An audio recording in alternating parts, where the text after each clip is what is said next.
Former President Joe Biden's diagnosis with advanced cancer is announced just days after the audio from the Biden-Hur interview is released by Axios.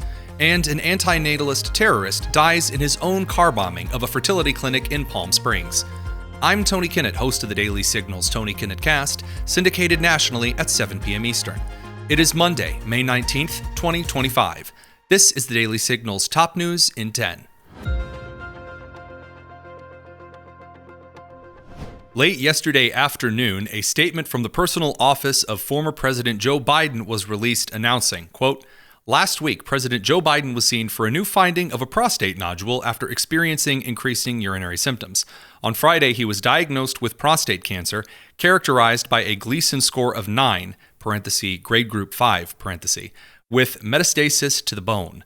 While this represents a more aggressive form of the disease, the cancer appears to be hormone sensitive, which allows for effective management. The president and his family are reviewing treatment options with his physicians." In layman's speech, former President Joe Biden has a very advanced stage of prostate cancer, which has metastasized in his bones.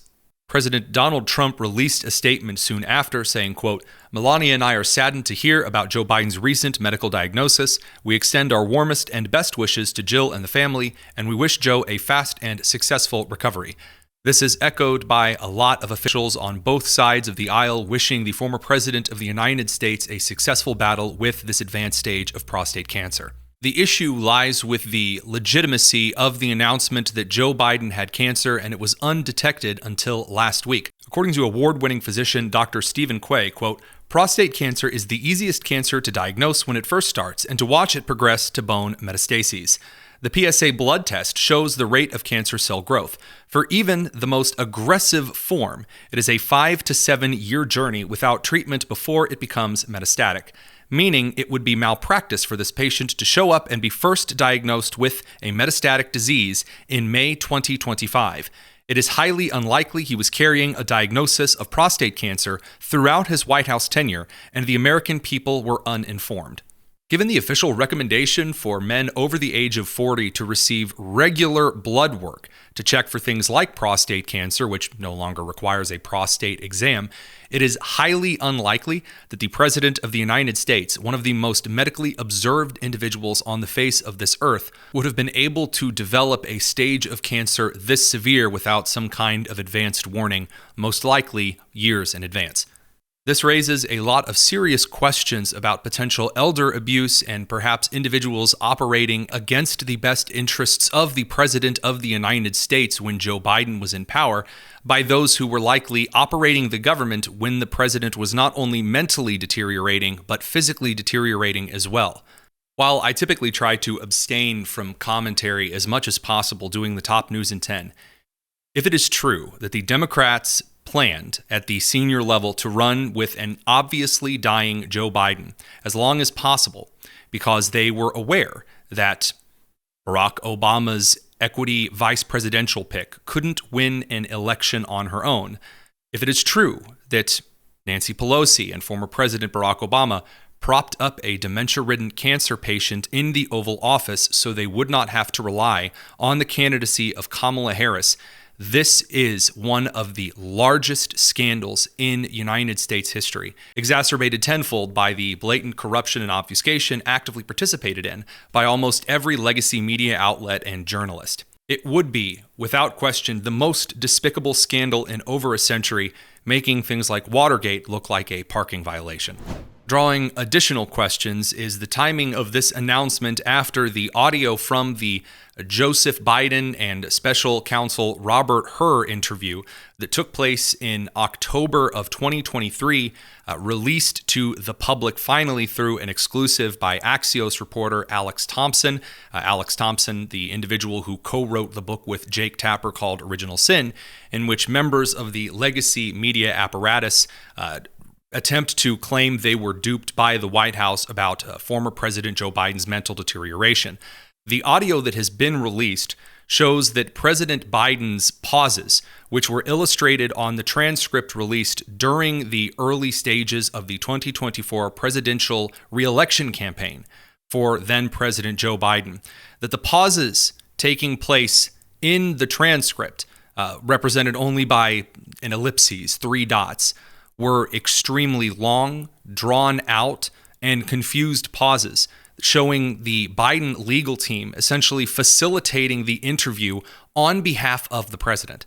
So during this time, we were living in Chambers Road, and there were documents related to the Penn Biden Center or the Biden or the cancer booster shot or your book.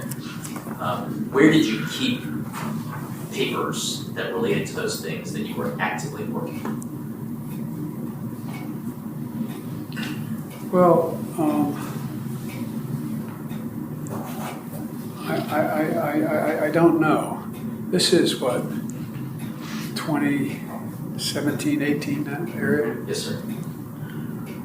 Remember, in this time frame, my son is either been deployed or is dying.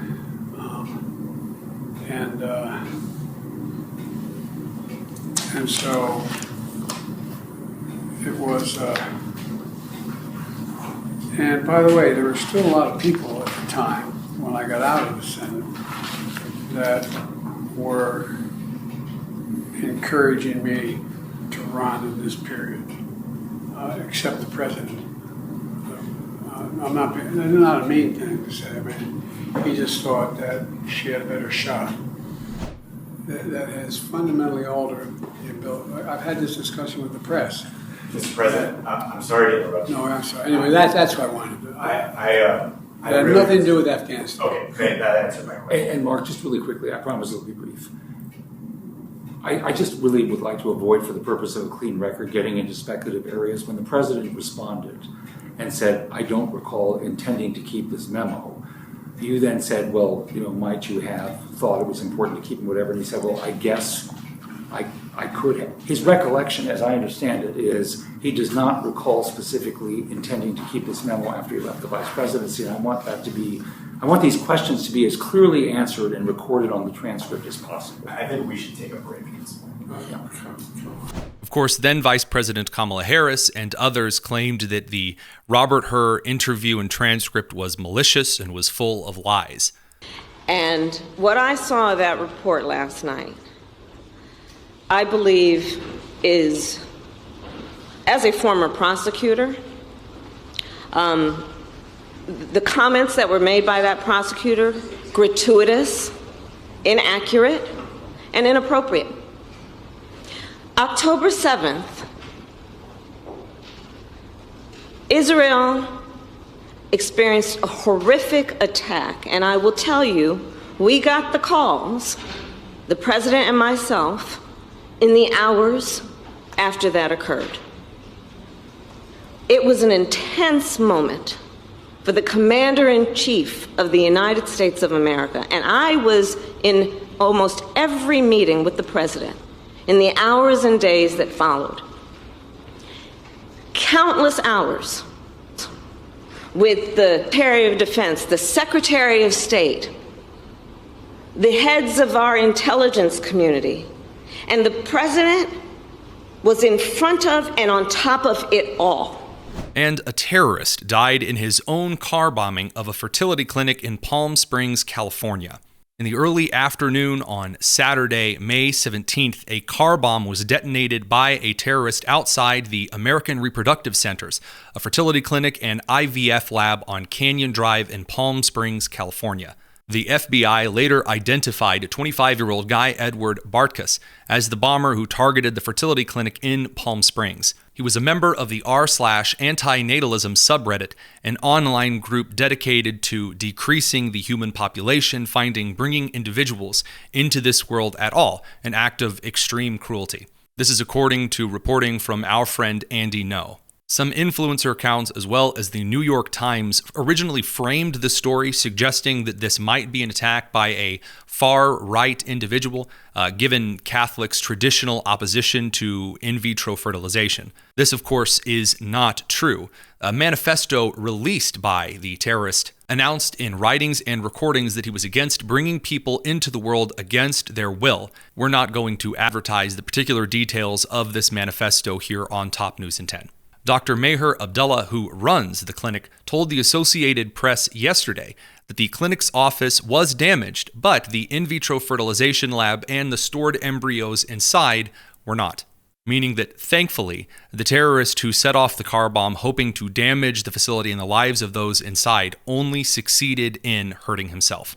We'll talk more about President Joe Biden and perhaps the largest scandal in American history regarding the president's prostate cancer, as well as, of course, the continued dementia cover-up and the secondary media cover-up over on the Tony Kinnett cast this evening. I'm Tony Kinnett, and this has been the Daily Signal's Top News in 10. Take care.